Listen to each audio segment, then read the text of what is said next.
Versículo 10 ao versículo de número 14, eu queria meditar rapidamente com vocês nessa passagem. Jeremias capítulo 9, do versículo 10 ao 14. Gostaria de meditar com vocês sobre as maravilhosas bênçãos da restauração. Essas palavras são palavras de Deus ao coração do povo que estava cativo na Babilônia.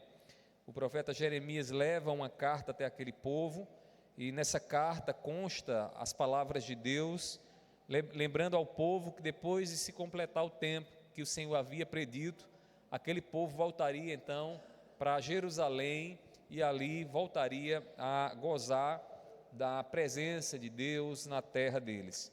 Então, Jeremias 29, do versículo 10 ao 14. 29, eu disse 9, foi? É a idade, irmãos, a gente vai envelhecendo, vai começando a chegar aí, vocês tudo novinhos assim, eu aqui com os cabelos brancos, já sem cabelo e tudo mais, aí, né? Jeremias 29, do 10 ao 14, amém? Diz assim, meus irmãos: assim diz o Senhor, logo que se cumprirem para a Babilônia 70 anos, atentarei para vocês e cumprirei a promessa que fiz a vocês, trazendo-os de volta a este lugar. Eu é que sei que pensamentos tenho a respeito de vocês, diz o Senhor. São pensamentos de paz e não de mal, para dar-lhes um futuro e uma esperança. Então vocês me invocarão, se aproximarão de mim em oração, e eu os ouvirei. Vocês me buscarão e me acharão quando me buscarem de todo o coração. Serei achado por vocês, diz o Senhor, e farei com que mude a sorte de vocês. Eu os congregarei de todas as nações e de todos os lugares para onde os dispersei, diz o Senhor, e trarei vocês de volta ao lugar de onde os mandei para o exílio. Pai, tenhas misericórdia de nós. Pai, fala por meio da Tua palavra, tu que conheces as nossas necessidades. Nós não precisamos te ensinar, porque o Senhor já contempla cada uma delas. Que essa palavra, Deus, vá ao encontro dos nossos corações e nos dê a edificação que necessitamos. Eu te peço assim e sei que tu farás bem mais, em nome do teu Filho amado Jesus. Amém. Amém. Os irmãos podem se assentar? Meus irmãos, um homem, ele possuía um relógio de bolso muito valioso. Um relógio que ele havia herdado dos seus pais. Sabe aqueles relógios, né, que tem até aquela correntinha que bota no bolso e tudo? Era um relógio muito querido. E certo dia aquele homem se entristeceu ao ver que aquele relógio não estava mais funcionando. Por alguma razão aquele relógio não estava fazendo o que ele deveria fazer, que era dar a hora. Mas aquele homem, olhando para aquele relógio e lembrando do presente que havia recebido dos seus antepassados, se entristeceu e buscou uma solução. Ele foi até um relojoeiro da sua cidade, e ao chegar lá no relojoeiro, o relojoeiro olhou para aquele relógio, pegou ele e começou então a consertar os ponteiros e olhar por dentro o que é que precisava ser consertado. E quando aquele homem viu que aquele relógio havia sido consertado, ele ficou muito contente, porque ali ele teve de volta aquele tesouro que os seus antepassados haviam deixado para ele. Meus irmãos, nós somos como um relógio quebrado e nossas vidas, elas podem parar devido ao pecado. Mas nós temos, irmãos, da parte de Deus, um relojoeiro, o Deus que nos conhece por dentro e que pode nos fazer voltar a funcionar como outrora, como em outro tempo. Meus irmãos, à luz do que o profeta Jeremias diz aqui, nós aprendemos uma lição que eu gostaria que você guardasse no seu coração nessa noite. Nós devemos buscar de Deus, ou em Deus, a restauração para gozarmos das bênçãos dele. É necessário que Deus nos restaure, é necessário que Deus coloque os ponteiros no lugar e volte a fazer a nossa vida funcionar para que a gente esteja debaixo das bênçãos dele. E eu preciso contextualizar essa passagem para vocês. O profeta Jeremias, ele teve uma tarefa muito difícil. A tarefa de Jeremias era dizer ao povo que aquilo que Deus havia prometido, ele faria. E o que foi que Deus havia prometido ao povo? Deus disse que o povo seria levado cativo para a Babilônia e ali sofreria por 70 anos como um juízo da parte de Deus, e depois que esse tempo se findasse, eles voltariam para Jerusalém, para a terra santa, para o lugar santo. Só, meus irmãos, que quando Deus falou isso, o povo de imediato não quis aceitar. E aí diz a palavra do Senhor que eles começaram a buscar profetas que falassem aquilo que eles queriam ouvir. E eles pediam: olha, me diga aí algo da parte de Deus. E aí vinham aqueles profetas e diziam: não, Deus vai tirar vocês daí em pouco tempo, vocês não passarão 70 anos. E Jeremias tem que lembrar aquele povo que o que Deus falou, Ele vai fazer, que o povo só voltaria depois dos 70 anos. É nesse contexto, irmãos, que Deus manda uma carta através do profeta Jeremias para lembrar ao povo que depois de 70 anos eles voltariam para Jerusalém e ali buscariam ao Senhor e seriam encontrados pelo Senhor. Meus irmãos, no meio de tudo isso que Deus está revelando àquele povo aqui nessas palavras que lemos, em Jeremias capítulo 29, do 10 ao 14, é que Deus é um Deus restaurador, que é o Deus que coloca os ponteiros no lugar certo para que o seu povo volte a funcionar. E quando o seu povo volta a funcionar segundo o que Ele deseja, o seu povo está debaixo da bênção. É por isso que eu gostaria que nessa noite você entendesse que é necessário na sua vida e na minha vida a restauração do Senhor, para que a gente possa voltar a experimentar a bênção dEle na nossa vida. Meus irmãos, eu gostaria que você observasse comigo algumas bênçãos que são resultantes dessa restauração de Deus. A primeira dela, conforme nós podemos ver aqui nessa passagem, é que a restauração de Deus, ela nos põe de volta diante do Senhor. Irmãos, não há um lugar de bênção para nós se não for diante do nosso Deus, do Deus que nos criou, do Deus que nos chamou. Não há um lugar para nós abençoado distante da presença de Deus, distante do Deus que nos salvou. Não há lugar abençoado. Meus irmãos, Deus é quem nos restaura ao lugar de encontro com Ele. As palavras que Deus dirige aqui ao seu povo, lembra ao povo que quem colocou o povo naquela situação de dificuldade na Babilônia foi Ele. No versículo 10 ele diz assim: assim diz o Senhor, o profeta falando e levando a mensagem de Deus: logo que se cumprirem para a Babilônia 70 anos, atentarei para vocês e cumprirei a promessa que fiz a vocês, trazendo-os de volta a este lugar. É Deus quem diz: foi eu que abri a ferida, foi eu que coloquei vocês em juízo e sou eu que vou tirar vocês dessa situação e vou tampar a ferida. Meus irmãos, em Jerusalém o povo voltaria à cidade santa, àquele lugar onde o templo do Senhor havia sido construído, e ali o povo estaria de volta diante de Deus, adorando e cultuando a Deus. Mas quem é que leva e promete levar o povo de volta para Jerusalém? O próprio Deus, o Deus que havia levado o povo para a Babilônia, o Deus que havia colocado o povo naquele momento de juízo, é o Deus que diz: eu vou também trazer vocês de volta à minha presença. Meus irmãos, Deus, Ele nos deu em Cristo Jesus, a garantia de que nós podemos estar diante dEle. Para nós hoje é óbvio que nós não voltaremos para Jerusalém.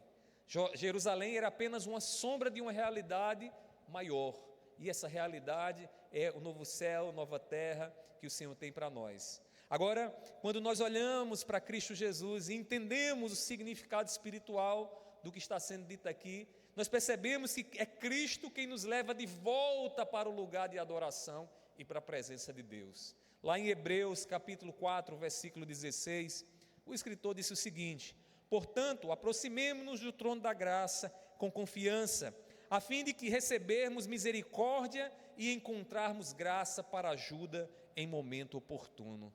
Como é que é possível isso? Como é que é possível estar de volta na presença de Deus? Ser restaurado à presença de Deus através de Cristo Jesus.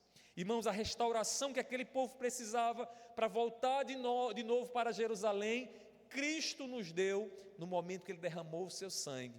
O véu do templo foi rasgado e Ele nos deu acesso à presença de Deus, onde podemos agora viver a bênção da restauração de Deus na presença do Senhor. Meus irmãos, com todas as nossas forças, por mais que tentemos transpor o abismo que o pecado gera entre nós e Deus, nós não conseguiremos. Imagine que você está num grande abismo, né? No meio, uma vala de uma profundidade que você não consegue ver o fundo dessa vala. Está você de um lado e do outro lado está Deus. Essa vala é o pecado. Essa vala faz separação entre a nossa vida e Deus. E nada que venhamos fazer por todas as nossas forças conseguiremos passar de um lado para o outro. Mas Deus graciosamente estabeleceu uma ponte entre o céu e a terra, entre Ele e a nossa vida, e esta ponte é Cristo Jesus. Jesus foi posto para que possamos transpor o abismo do pecado, estar diante da presença de Deus. Quando Deus ele nos restaura, Ele nos coloca diante da presença dEle, e a restauração dEle vem por meio de Cristo Jesus. Meus irmãos, nós fomos restaurados para estar diante do Senhor, para adorá-lo e para servi-lo. E eu queria lembrar a vocês que essa restauração só nos é possível porque Jesus nos amou de uma forma tremenda, morrendo por nós, pagando o preço que era nosso. A nossa dívida era enorme, era impagável. Por mais que você trabalhasse aqui e tentasse pagar a sua dívida, você não conseguiria, porque era uma dívida infinita, que só Deus poderia pagar, e Ele fez isso por você. Ele morreu na cruz do Calvário, para pagar a dívida, a sua dívida e a minha dívida, para que estejamos diante da presença dEle. Então a primeira bênção, irmãos, é que a restauração de Deus, ela nos leva de volta para a presença de Deus. Assim como foi com Judá, né, com o povo de Deus que estava lá no cativeiro, e Deus assim restaurou a sua presença. Mas há ainda uma segunda bênção aqui. A segunda bênção é que a restauração de Deus, ela reacende a bendita esperança em nossos corações. Uma vez restaurado, irmãos, nós podemos olhar para o futuro e agora almejar, desejar coisas boas, porque quem nos faz a promessa de um futuro abençoado é Deus.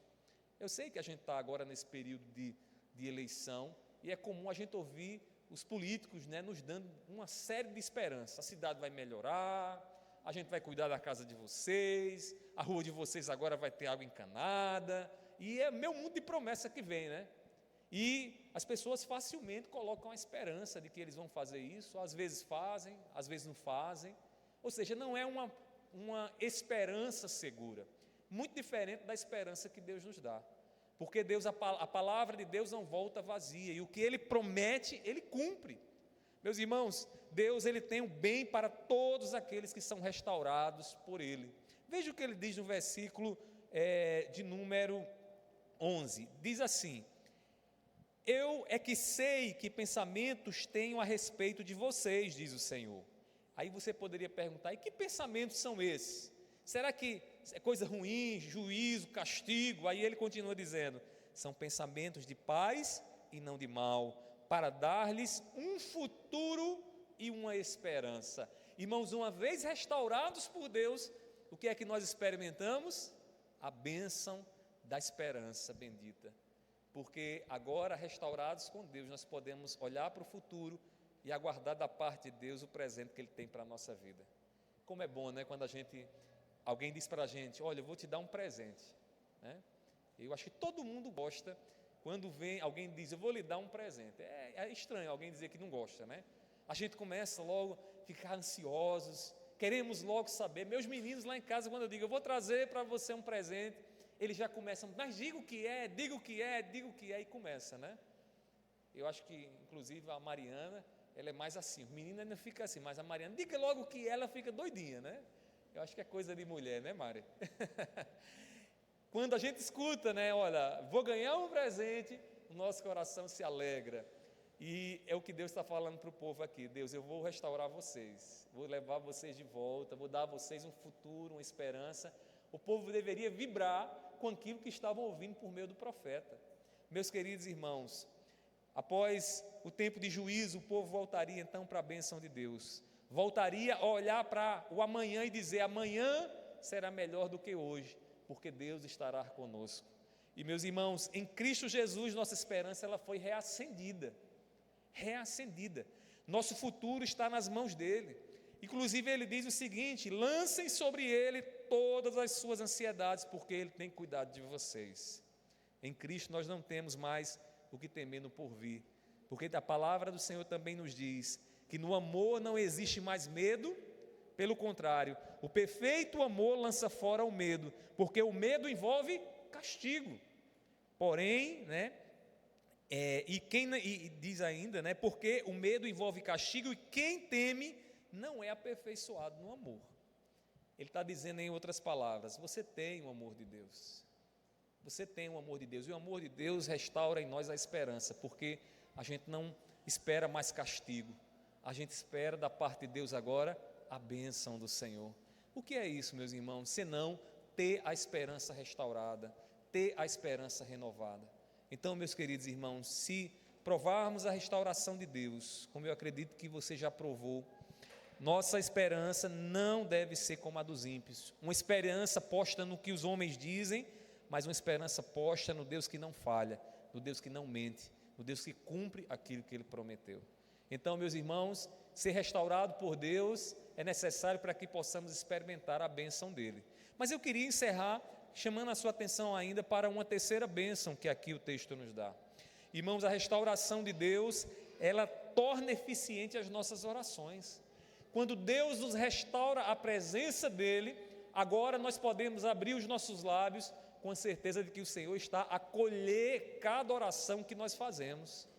Quando Deus fala ali ao povo, Ele promete, vocês vão voltar lá para Jerusalém, e lá em Jerusalém, no templo, vocês voltarão a orar a mim, e se vocês me buscarem de todo o coração, eu vou ouvir as orações de vocês, eu responderei às orações de vocês. Em paz com Deus, irmãos, as nossas orações são colhidas pelo Pai. Depois que fossem restaurados a sua pátria, o povo então teria as suas orações ouvidas. Veja o que diz o versículo 12. Diz assim, Jeremias 29, 12. Então vocês me invocarão, se aproximarão de mim em oração e eu os ouvirei. Irmãos, ele está dizendo, eu os ouvirei. Contudo, essa busca deveria envolver algo que é muito precioso no nosso relacionamento com Deus. E o que é que deveria envolver? O coração. O coração. E o que é o coração, irmãos? O coração é o desejar Deus mais do que tudo na vida. É colocar o nosso coração em Deus. É fazer de Deus a nossa razão de viver. Deus não quer que nós o desejemos e o queremos se não for de todo o coração. E ele diz, se vocês me buscarão, e me acharão quando me buscarem de todo o vosso coração, ou de todo o coração. Irmãos, a busca por Deus requer o coração, e Jesus repreendeu aqueles que buscavam e diziam, honravam a Ele apenas de lábios. Quando ele viu os fariseus e os escribas chegando até ele, dizendo assim, tu és mestre, eu vejo que tu és um homem que tem poder. E aí Jesus diz, vocês me honram de lábio, mas o coração de vocês está distante de mim. Irmãos, Deus quer o coração, Cristo quer o coração. Deus, ele volta a estar propício ao seu povo quando seu povo é restaurado. Aqueles que haviam sido espalhados entre as nações seriam então restaurados à comunhão com Deus. Como diz o versículo 14, serei achado por vocês, diz o Senhor, e farei com que mude a sorte de vocês. E os congregarei de todas as nações e de todos os lugares para onde os dispersei, diz o Senhor, e trarei vocês de volta ao lugar onde os mandei para o exílio. Meus queridos irmãos, em Cristo, Deus nos dá a restauração. E em Cristo nós temos agora um intercessor diante do Pai. As nossas orações são eficientes não é porque elas são eloquentes. As nossas orações elas são eficientes e eficazes porque quando nós oramos, nós temos um intercessor que leva a Deus as nossas orações. Esse intercessor nos restaura diante de Deus e nos dá acesso à presença do Pai, a ponto de que agora nós oramos, pedimos ao Pai e temos a plena certeza que o Pai responde às nossas orações. Mas antes que você se questione e diga, mas eu tenho orado tanto e Deus não respondeu ainda a minha oração, tenho pedido tanto e ainda não veio a resposta, talvez a resposta já tenha até vindo. Sabe por quê? Porque a gente tem que aprender, irmãos, a orar e esperar a resposta de Deus, e não a resposta que queremos, São duas coisas muito diferentes. A gente se voltar para Deus e dizer, Deus, faz o que eu quero. Outra coisa é dizer, Senhor, faça-se em mim a tua vontade, assim na terra como no céu. Então, Cristo nos deu acesso à presença do Pai. E com esse acesso à presença do Pai, agora temos a certeza de que nossas orações são eficazes. Elas alcançam o seu fim. Imagina um vaso quebrado, suas peças espalhadas para todo lado, né? Um caco aqui, outro caco acolá, e um oleiro olha para aquele vaso, irmãos, com paciência e amor, e recolhe cada pecinha daquela ali e vai juntando, unindo, colocando a cola, e até que ele consegue então restaurar a sua forma original. Deus, ele é um oleiro. Deus conhece a sua vida, Deus conhece a minha vida. Ele sabe onde se encontra cada caco da nossa vida. E Ele é o Deus que nos restaura. Nos restaura, irmãos, para que estejamos diante da presença dEle. Nos restaura para que a gente venha ter uma bendita esperança da parte dEle. Nos restaura para que as nossas orações não sejam orações vãs, inúteis, mas sejam orações que alcancem o seu objetivo. Portanto, meus irmãos, que Deus, Ele venha ao nosso encontro, que Ele nos restaure, que Ele pegue o seu coração nessa noite e restaure o seu coração, para que você venha gozar, experimentar das bênçãos dEle na sua vida, porque não tem como a gente gozar das bênçãos do Senhor se Deus não nos restaurar. Que Deus tenha misericórdia de nós, que Deus nos ajude em nome de Jesus. Amém? Vamos ficar de